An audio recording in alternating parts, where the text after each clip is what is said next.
Welcome to Stormin Chocolate. I'm Stormin Norman. Today's song is number 40, Some Things Are Better Left Unsaid, by that dynamic duo of Hall Oates and their album Big Bam Boom.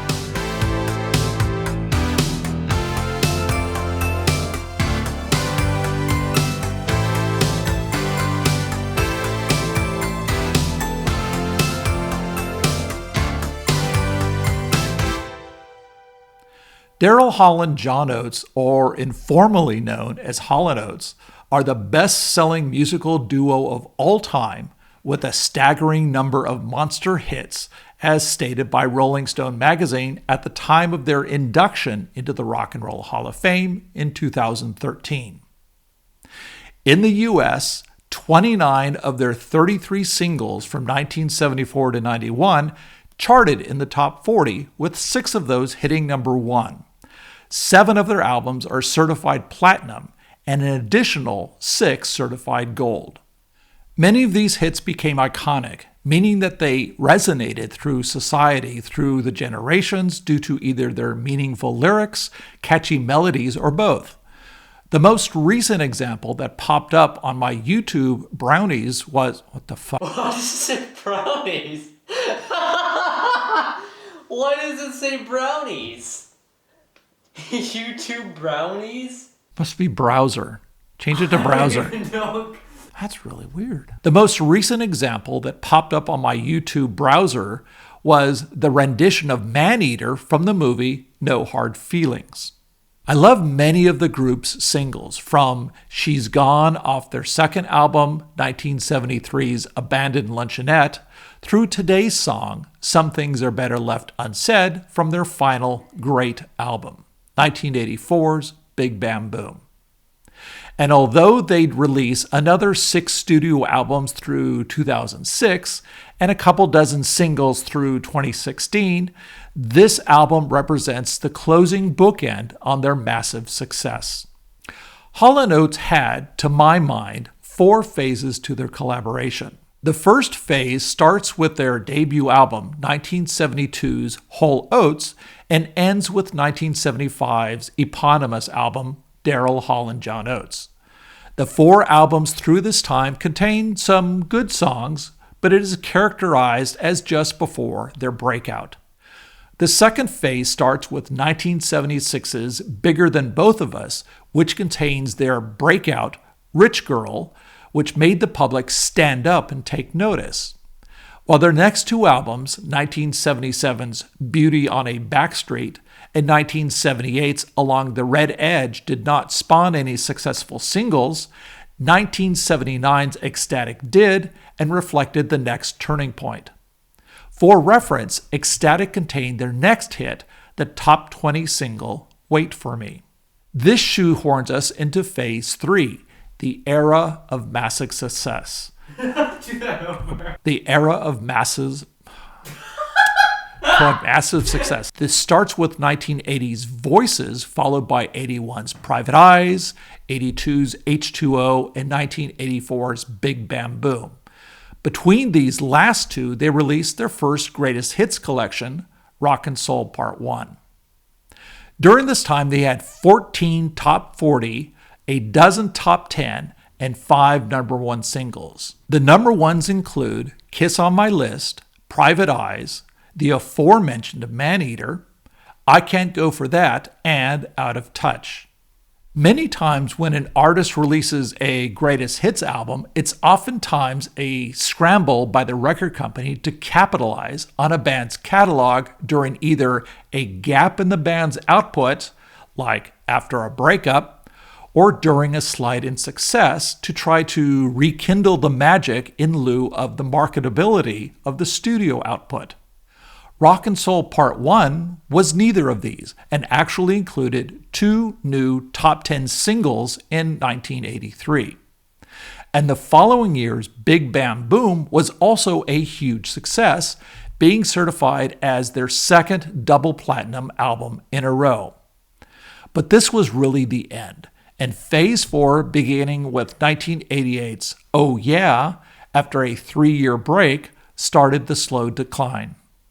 While Oh Yeah did spawn 1 top 10 single and a total of 3 top 30 songs, and their follow-up, 1991's Change of Seasons, sporting a number 11 song, the writing was on the wall, and they would never have another top 40 song in the US.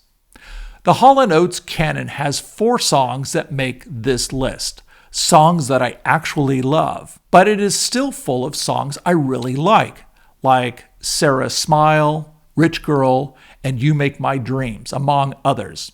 Today's song is the 3rd release off of Big Bam Boom, following Out of Touch and Method of Modern Love, and leading Possession Obsession.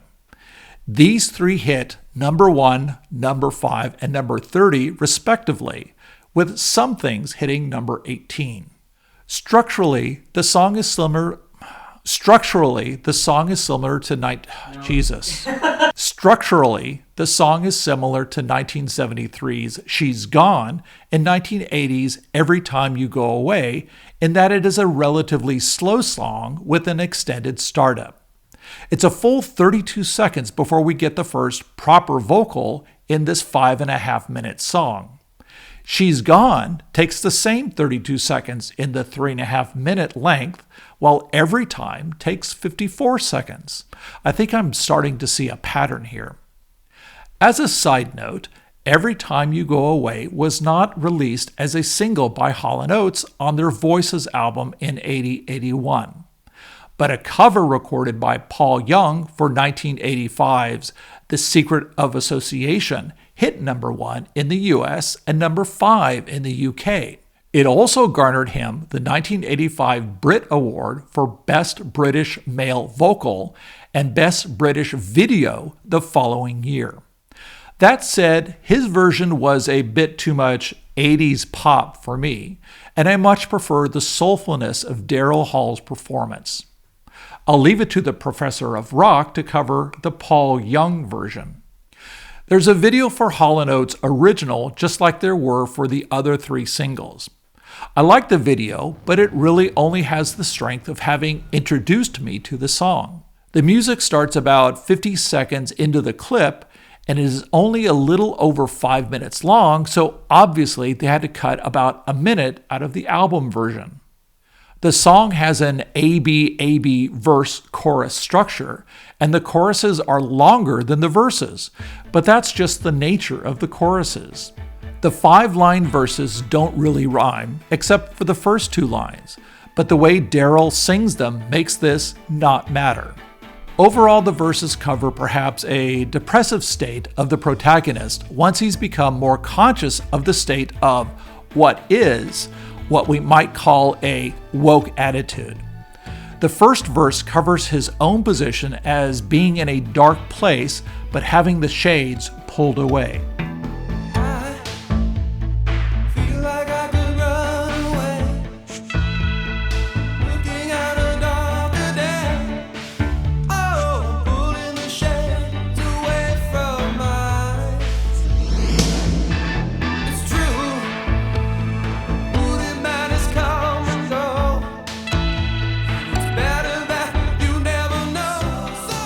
And the second verse is evangelizing the truth to the listener.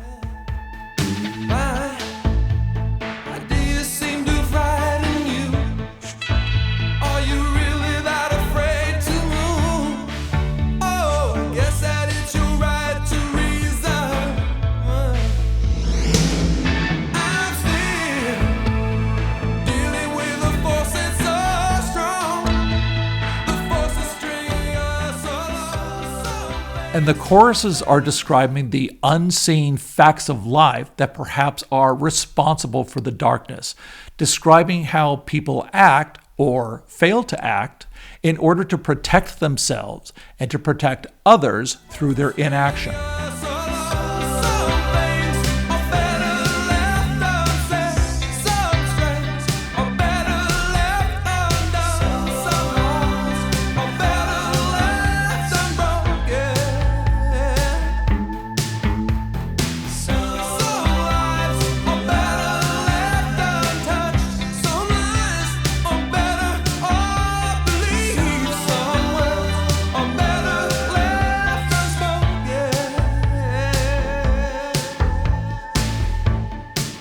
I love the content of these 6 lines. It's not always one-sided.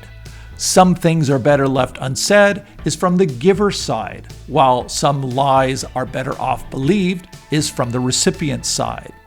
Each triplet has a mini rhyming scheme in the first 2 lines at the second word, where the first triplet we get some things followed by some strings, and in the second we have some lives and some lies, and this is fun to sing along with.